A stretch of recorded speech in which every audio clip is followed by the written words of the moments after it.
زکات او سرسایه کې لږ فرق، زکات او د سرسایه په مسایلو کې لږ فرق دی. زکات په څلورو سیزونو باندې راځي، سرسایه په 5 سیزونو باندې راځي. دا پکې اهم فرق دی. زکات په سونا، چاندی، تجارتی مال او کرنسی پیسې، دا چې چا سری په د باندې زکات فرض وي د خاص نصاب مطابق.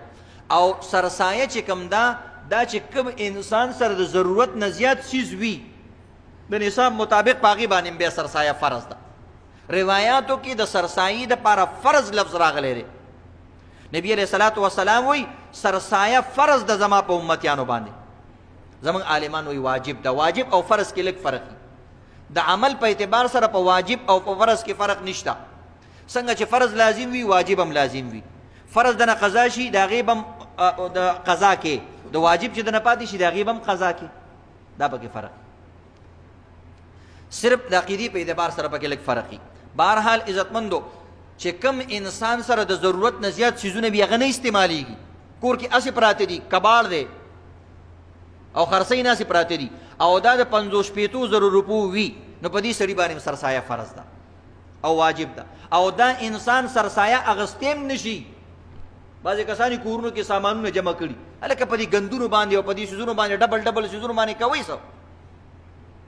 زه خیر دی که ساتي هر څه، خو بیا به زکاتونه نه هلي، بیا به سرسایې نه هلي، د دې سیزونو به خیال ساتي. نو بهرحال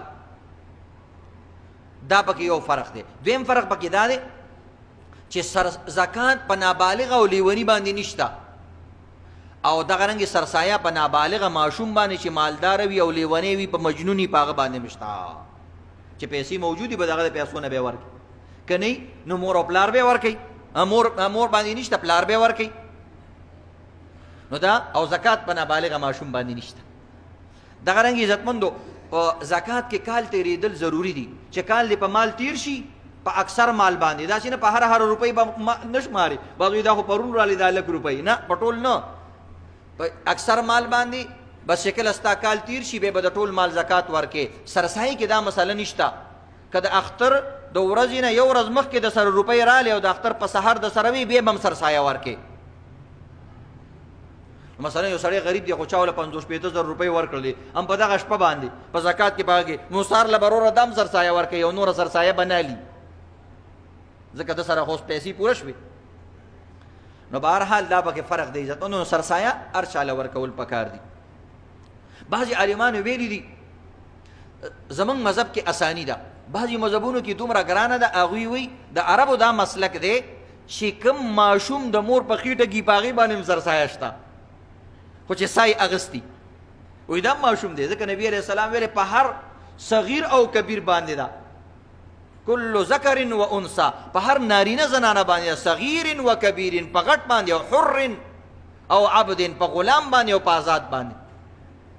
او بعضې کې جنین راځي، ماشوم باندې هم ده چې د مور په خېټه کې. بعضې عالمانو پکې ویلي دي چې د اختر په ورځ باندې کوم میلمه راشي دغه میلمه به هم ته سرسایه ورکې. خو میلمه دغه میلمه نه چې یو تورو له یا عید مبارک له راشي، میلمه هغې ته وایي چې تا کره شپې له راغلی وي او تا کره شپې تېروي. خو بهرحال زمونږ مسلک کې دا نشته، اساني ده. زه بس د خپل ځان ورکه، ځکه دغه به میلمانه هم دې دپاره راځي. کنجوس سړی به ګوري وایي راځئ چې یو 100 ورکره لاړ شو.